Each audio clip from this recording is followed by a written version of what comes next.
అభ్యర్థులు ఏ రకంగా ప్రణాళికలు సిద్ధం చేసుకున్నారు సార్? అండ్ తెలంగాణలో ఎంపీ ఎలక్షన్స్ కోసం ఎటువంటి ప్రణాళికలు జరుగుతున్నాయి? ఒకటి, రాహుల్ గాంధీ గారి యొక్క నాయకత్వంలో ఆయన ప్రధాని కావడానికి తెలంగాణలో కాంగ్రెస్ పార్టీ అధికారంలో ఉంది.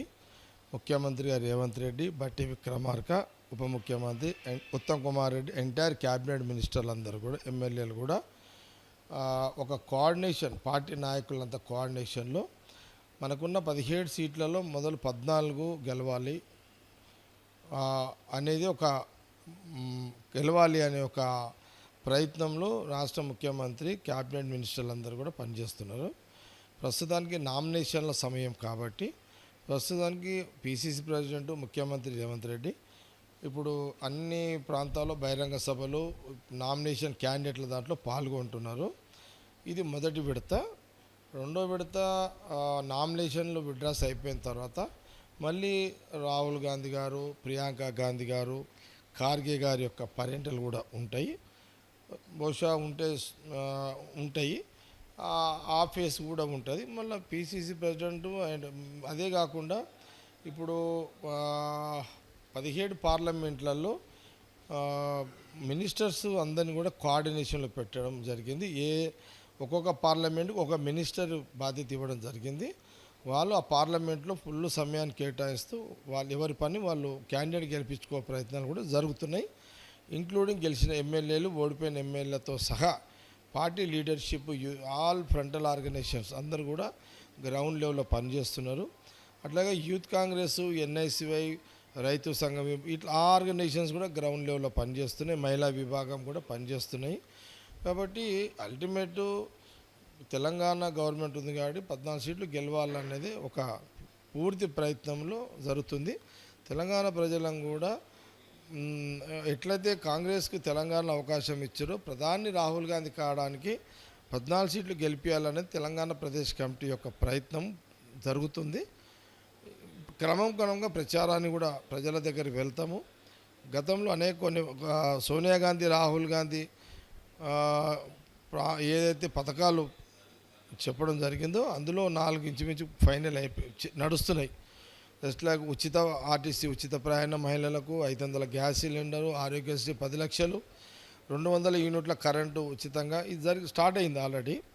ఇంకా రైతు రుణమాఫీ ఒకటి జరగాలి, ఇంకా 2500కు సంబంధించింది ఒకటి జరగాలి. ఇవన్నీ ఉన్నాయి. ఎన్నికలు కాగానే అవి కూడా మొన్న కూడా ముఖ్యమంత్రి రేవంత్ రెడ్డి గారు ఒకే కిస్తులో మాఫీ చేస్తామని కూడా చెప్పడం జరిగింది. కాబట్టి ఇబ్బంది ఏం లేదు. రైతులు కానీ, మహిళా సంఘాల మహిళలు కానీ, లేదా యువకులకు కానీ ఇంకా ఏమేమి ప్రామిస్ చేసినవి ఉన్నాయి అవి పూర్తి అయిపోతాయి. అదనంగా కూడా ప్రజలకు ఏ రకంగా వాళ్ళ మేలు జరగాలి, వాళ్ళ కష్టాలు ఎట్లా తీర్చాలి, అంచెలంచెలుగా కాంగ్రెస్ పార్టీ ప్రభుత్వం ఎన్నికలతో పూర్తి సమయంలో ప్రజల మధ్యలో ఉంటూ ఇలాంటి సర్వీస్ ఇచ్చే ఒక ప్రయత్నం కొనసాగుతుంది. అంటే కాంగ్రెస్ ఆమిషాలు పెట్టి ప్రజల దగ్గర నుంచి ఓట్లు వేయించుకొని గెలిచింది అనేసి ప్రతిపక్షాలు అంటున్నాయి. ఇది ఎంతవరకు వాస్తవం? ఇది నిజమేనా? అండ్ ఎంపీ ఎలక్షన్స్లో ఏ రకంగా అంటే ఇలాంటి ఆశాభాలను వ్యక్తం చేస్తున్నారు, లేకపోతే ఎటువంటి ఏమి ఆమిషాలు లేకుండా ప్రజల ముందరికి వెళ్ళబోతున్నారు?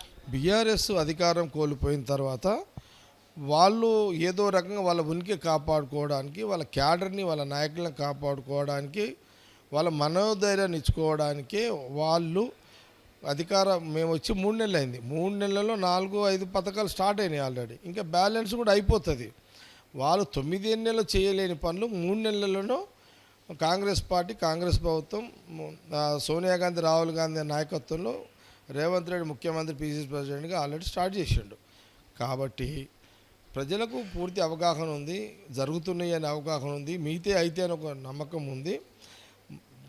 కాంగ్రెస్ పార్టీ మాటిస్తే చేస్తుందని నమ్మకం మీదనే 65 సీట్లు ఇచ్చారు.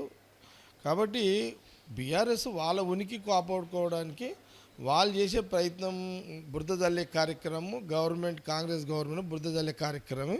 ఇది ప్రజలు నమ్మొద్దు అనేది కాంగ్రెస్ పార్టీ అప్పీల్ చేస్తుంది తెలంగాణ ప్రజలకు. ప్రజలు మార్పు కోరుకున్నారు. ఆ మార్పు కాంగ్రెస్ పార్టీ ఈరోజు అధికారంలో వచ్చింది. సో ఇప్పుడు ఈ ప్రజలకి మీరిచ్చే భరోసా ఏంటి? ఒకటి భరోసా అదే కదా. 100 రోజులు అన్నప్పుడు 4 అమలు అయిపోయినాయి పథకాలు. ఇప్పుడు దాదాపు ఒక మహిళ ప్రతి ఇంట్లో తల్లి కానీ, కోడలు కానీ, కూతురు కానీ వాళ్ళ కూతురు కాలేజీ పోవాలన్నా ఉచిత బస్సు ప్రయాణం. అంటే నా అంచనా ఇప్పటి వరకు ఒక 50 కోట్ల మంది ఈ పాటికి బస్సు ప్రయాణం చేసి ఉంటారు, ఇంకా చేస్తున్నారు. ఇది 5 ఏళ్ల పథకం ఇదంతా. కాబట్టి ఈరోజు ప్రజా డబ్బు ప్రజల డబ్బు, ప్రభుత్వం డబ్బు అంటే ప్రజల డబ్బు. ఆ డబ్బుని నేరుగా ఈరోజు మహిళలకు ఉపయోగపడే పరంగా ఆర్టీసీ ఉచితమైన ప్రయాణం. కాబట్టి ఒక గుడికి పోవాలన్నా, ఒక తల్లిగారింటికి పోవాలన్నా, ఒక అత్తగారింటికి పోవాలన్నా, ఇంకెక్కడికైనా ఫంక్షన్ పోవాలన్నా ఆర్టీసీ బస్సులో, అంతకుముందు ఆర్టీసీ బస్సులో ఇంత పెద్ద డిమాండ్ లేకుండే. కానీ ఇప్పుడు ఏకదం డిమాండ్ పెరిగిపోయింది. ఉచితమైన బస్సు ప్రయాణం వల్ల ఎంటైర్ మహిళలు అందరూ కూడా హ్యాపీగా జర్నీ చేస్తున్నారు, ఇబ్బంది లేకుండా. ఆ డబ్బులు వాళ్ళు ఇంకో దానికి వాడుకునే అవకాశము కాంగ్రెస్ ప్రభుత్వం ఇచ్చింది. ఇది ఒక పెద్ద అడ్వాంటేజే కదా. కాబట్టి ఇది మహిళలకు తెలుసు. ప్రతి ఇంట్లో మహిళలు ఉంటారు, తల్లి ఉంటుంది, కోడలు ఉంటుంది, అత్త ఉంటుంది, చెల్లెలు ఉంటుంది, అక్క ఉంటుంది, అందరూ ఉంటారు. అందరూ సద్వినియోగం చేసుకుంటున్నారు. కాబట్టి అది మాకు ఒక కొండంత బలము అనేది కాంగ్రెస్ పార్టీ అభిప్రాయం. లోకసభ ఎన్నికల్లో 14 సీట్లు ఖాయం అని అంటున్నారు సార్. అంటే ఈ ధీమా ఏ రకంగా వ్యక్తం చేస్తారు? అంటే మేము అట్లా అడగడం తప్పు కాదు, ప్రయత్నం చేయడం తప్పు కాదు. కాంగ్రెస్ పార్టీ రాహుల్ గాంధీ ప్రధాని కావాలనేది మా అందరి కోరిక. తెలంగాణ నుంచి 14 ఇస్తే బాగుంటుంది. ప్రధానమంత్రి రాహుల్ గాంధీ అయితే మంచి పథకాలు ఇంకా చాలా రాహుల్ గాంధీ గారు మొన్న చెప్పారు కదా, అనేక మహిళల కోసం, రైతుల కోసం వారు కూడా అనేక కేంద్రంలో వస్తే ఏం చేయాలనేది. కాబట్టి గతంలో సోనియా గాంధీ గారు, మన్మోహన్ సింగ్ గారు, ఆ యూపీఏ ప్రభుత్వం ఉపాధి హామీ ద్వారా గ్రామీణ ప్రాంతంలో పేదలకు నిరంతరము ఎట్లయితే వాళ్ళకు చేతుల డబ్బులు ఇచ్చే పని కల్పించారో అలాంటి పథకాలు మళ్ళీ ఇంకా కొనసాగింపు, అలాంటి అనేక జీవనోపాధి ఆర్థికంగా దానికి అవకాశాలు ఉంటాయి. కాబట్టి తప్పకుండా ప్రజలను కోరుతున్నాము, ఇస్తే ప్రజలకే మేలు జరుగుతుంది అనేది కాంగ్రెస్ పార్టీ ఒక విశ్వాసాన్ని వ్యక్తపరుస్తున్నది. మొత్తానికైతే ఈ రోజు నుంచి లోకసభ ఎన్నికలకి నామినేషన్ పర్వం మొదలైంది. సో మరి లోకసభ ఎన్నికలకి వెళ్తున్న అభ్యర్థులకి మీరు ఏం చెప్పబోతున్నారు? అభ్యర్థులు నేను చెప్పాల్సిన అవసరం లేదు. కాంగ్రెస్ పార్టీ అభ్యర్థులు ఆల్రెడీ ఒక రౌండ్ కొట్టేసి వచ్చేసారు. సెకండ్ రౌండ్, ఫస్ట్ రౌండ్ అయిపోయింది, సెకండ్ రౌండ్ ఉంటుంది, థర్డ్ రౌండ్, ఫోర్త్ రౌండ్. ఎవరిది వాళ్ళు కాంగ్రెస్ అభ్యర్థులు ఎంపీలుగా గెలవడానికి ఎవరి ప్రయత్నాలు వాళ్ళు చేస్తున్నారు. పార్టీ ముఖ్యమంత్రి, ఉప ముఖ్యమంత్రి, మంత్రులు జిల్లాల పార్లమెంట్లో పనిచేస్తున్నారు. మిగతా టీం అంతా పనిచేస్తున్నది. క్యాండిడేట్లు కూడా మేము చెప్పాల్సిన అవసరం లేదు. వాళ్ళు గెలవడానికి వాళ్ళ శక్తి వాళ్ళు ఎంత చేయాలో వాళ్ళు